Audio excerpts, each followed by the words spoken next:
ഇടുക്കിയിൽ കനത്ത മഴ തുടരുന്നു. തൂക്കുപാലം, ബാലൻപിള്ള സിറ്റി മേഖലകളിൽ സ്ഥിതി ഗുരുതരം. നിരവധി വീടുകളിൽ വെള്ളം കയറി. തൂക്കുപാലത്ത് വെള്ളക്കെട്ട് രൂക്ഷമായി.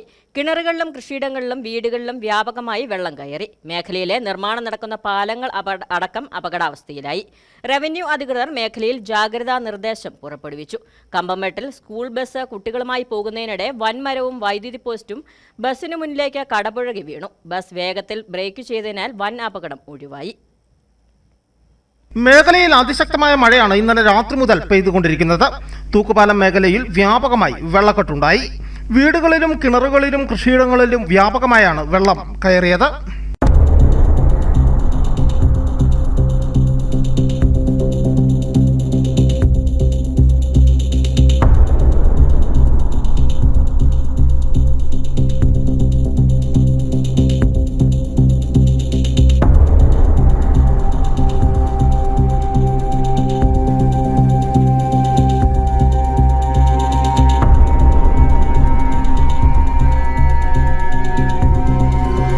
മേഖലയിൽ നിർമ്മാണം നടക്കുന്ന പാലങ്ങളിലും വെള്ളം കയറിയത് മൂലം നാശനഷ്ടമുണ്ടായി.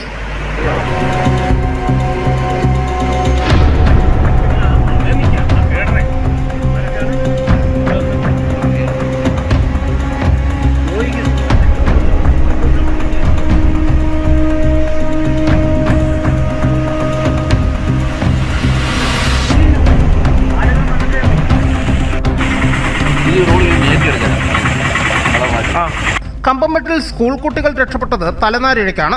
കമ്പംമേട്ട് മഡോണ സ്കൂളിന്റെ ബസ് കുട്ടികളുമായി പോകുന്നതിനിടെ വൻമരവും വൈദ്യുതി പോസ്റ്റും ബസിന് മുമ്പിലേക്ക് കടപുഴകി വീഴുകയായിരുന്നു. ബസ് വേഗത്തിൽ ബ്രേക്ക് ചെയ്തതിനാൽ അപകടം ഒഴിവായി. പുലർച്ചെ 3 മണിയോട് കൂടിയാണ് ബംഗ്ലാദേശ് ബാലൻപിള്ള സിറ്റി മേഖലകളിൽ വീടുകളിൽ വെള്ളം കയറി തുടങ്ങിയത്. നിർമ്മാണം നടക്കുന്ന കമ്പംമേട്ട് വണ്ണപ്പുറം സംസ്ഥാന പാതയിൽ നിന്നാണ് വെള്ളം കുത്തിയൊലിച്ചെത്തിയത്.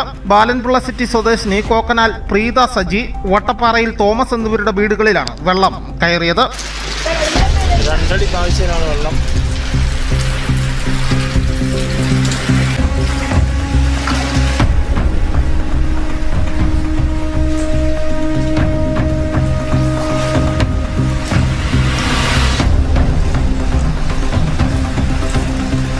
ആവശ്യമെങ്കിൽ കുടുംബങ്ങളെ മാറ്റിപ്പാർപ്പിക്കുവാനുള്ള ഒരുക്കങ്ങൾ ആരംഭിച്ചതായി റവന്യൂ അധികൃതർ അറിയിച്ചു.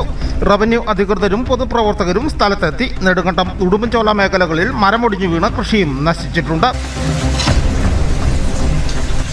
News bureau, Udumbanchola.